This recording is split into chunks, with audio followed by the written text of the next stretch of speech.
Lamar Jackson has been one of the NFL's very best players for a few years now. He's won MVPs, he's led incredible Baltimore Ravens teams to very deep in the playoffs. Unfortunately, he still has not won a Super Bowl. So I'm going to see if I can put him on the Pittsburgh Steelers, and I'm going to see not only if he can finally win a Super Bowl, but if he can drag the Pittsburgh Steelers out of the abyss and purgatory of going 9-8 every single year. Let's get right into it. All right, we've begun our offseason with Lamar Jackson now on the Pittsburgh Steelers, and I'm wearing black, gold, and purple in this video, so nobody better get mad at me. So during our first offseason, we signed Joey Bosa and David Njoku from the Cleveland Browns. We were in on Wan'Dale Robinson. I thought that he would be a big help to fixing our wide receiver room behind DK Metcalf, but unfortunately, he has gone to the Washington Commanders. But we were able to swing a trade for one of the game's ascending young wide receivers in Rome Odunze. So let's see how kind the draft is to us. To bolster our wide receiver room as well, we are going to draft Makai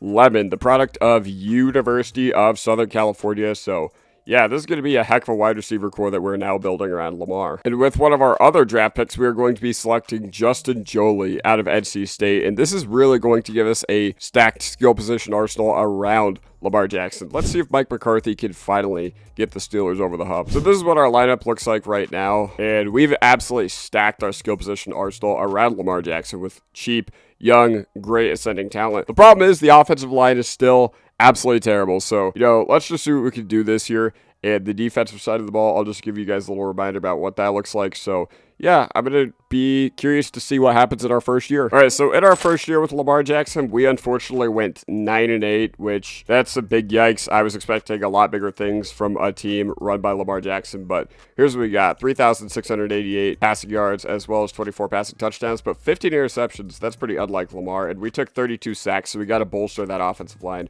As far as rushing, only 53 rushing attempts with 206 yards for Lamar Jackson. We got to figure out how to get him more involved running the football as well. Rome Odunze, our leading receiver with 1,000 yards and 8 touchdowns. DK Metcalf, 85 receptions, 987 yards, and 2 touchdowns as well. Looks like the ball was pretty well distributed. Looks like our signing of David Njoku paid off in the offseason. Let's see how we did on the defensive side of the ball, okay? We kind of cluttered the edge room when we signed Bosa, but ultimately we need a plan for when all these guys don't have the same pass rushing juice that they used to. Let's go to the next offseason. I'm going to see what I can do to build around Lamar. All right, let's see what we've got in this free agency class. Okay, Quentin Williams, Tucker Kraft, Elton Jenkins. You know what? We have a lot of cap space, so I'm going to see if I can go all in on a lot of these guys. Maybe, I would like to sign Michael Pittman, but I don't want to get too ahead of myself with investing into offensive playmakers. But Tucker Kraft here would be pretty sick, so we're going to go all in on Tucker Kraft. Okay, so we were not able to get Tucker Kraft, but we were able to get Quentin Williams and Elton Jenkins as well. Should I sign Leonard Williams? All right, fine. Our defense is going to be the unction. We'll offer to Leonard Williams, and if he signs, he signs. If he doesn't, he doesn't. And let's see the verdict. And it looks like we also signed Leonard Williams as well. So those three guys, I feel like reinforcing the trenches is going to be huge for building a Super Bowl team around Lamar. Got to be completely honest, wasn't in love with this draft class, so we have swung a trade to the Philadelphia Eagles for Cooper DeJean. So that's going to really reinforce our secondary, and I feel like our team is really starting to come together nicely, and let's just see where we're at now. Okay, looks like I forgot to bolster the offensive line depth, so let's see how creative we can truly get. Defense, though, we're looking strong, man. I'm excited about what's coming together on the defensive side of the ball. We've got Cooper DeJean and Joey Porter Jr. as a quarterback tandem to go along with Jalen Ramsey in the secondary, man. All right, y'all, we absolutely sold the farm to get Joe Alt from the Los Angeles Chargers, so yeah, our team is really starting to come together, and I'm going to see if I can trade or sign one more offensive lineman before we go into this season. All right, so since this guy is literally in my background and he is one of my favorite players on the Broncos, I feel like it's only fitting that I re-sign him to a deal. If you guys don't know, Alex Palczewski, backup offensive lineman on the Denver Broncos, who's a fan favorite. So now we have signed him to effectively fix the only real hole that we had on our roster. So if we just go to a generate lineup right here, you're going to notice that pretty much this entire team is complete. And we just got to hope that everything else is kind to us and that the universe will deliver the Pittsburgh Steelers a Super Bowl while Lamar Jackson is on their team. So I already signed one guy whose jersey's in the background of my video, but why not build the greatest white secondary of all time with Cooper DeJean and Riley Moss? All right, let's just see what gets that done, because Riley Moss is an absolute dog, and I want him on the defensive side of the ball as well. We got to fulfill the prophecy of having a white secondary. All right, we put a heck of a team together around Lamar Jackson. I'm excited to see how we do this upcoming year. And we are back, and it looks like we went 9-8 again. How unfortunate. Let's check to see how Lamar Jackson did stats-wise this year. It seems like this was a little more like Lamar Jackson. Unfortunately, you know, he still only threw for around 3,000 yards despite starting in every game, but 28 touchdowns and 7 interceptions seems much more akin to what I was expecting out of him.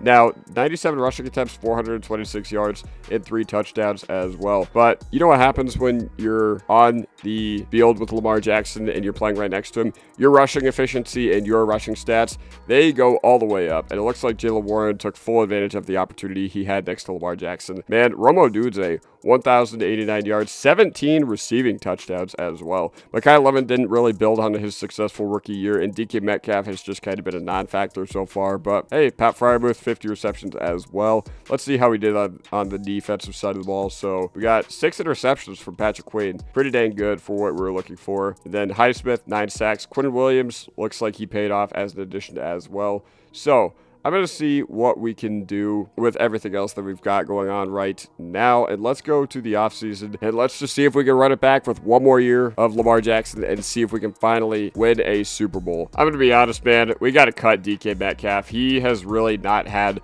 that big of an impact on our team, and we're kind of struggling with the salary cap right now. So unfortunately, we do have to move on from DK Metcalf. And is there anybody else we need to move on from? You know what? We just needed to upgrade at our spot next to Lamar Jackson. So I have traded for Omarion Hampton from the Los Angeles Chargers. So yeah, I think that would give us a nice little running threat next to Lamar Jackson. And let's just see, man. Tired of going 9-8 every year. So let's just see if we can finally manage to get into the playoffs. Okay, so we went 9-8, but we actually made the playoffs against the New England Patriots. Wow. If you guys are curious about Lamar Jackson's stats this year, 3,342 yards, 26 touchdowns, 8 interceptions as well. Looks like, wow, Caleb Johnson has really emerged. Even though we traded our first-round pick for Omarion Hampton, looks like Caleb Johnson has really carved out a role in this Pittsburgh Steelers backfield as well. Somehow, we gave Mekhi Lemon 12 rush attempts. That's a little interesting, but Rome Odunze continues to be an absolute touchdown machine. 58 receptions, 986 yards, and 14 touchdowns as well. Mekhi Lemon, bigger impact that he's had the first 2 years of his career. 63 receptions, 879 yards, and 5 touchdowns as well.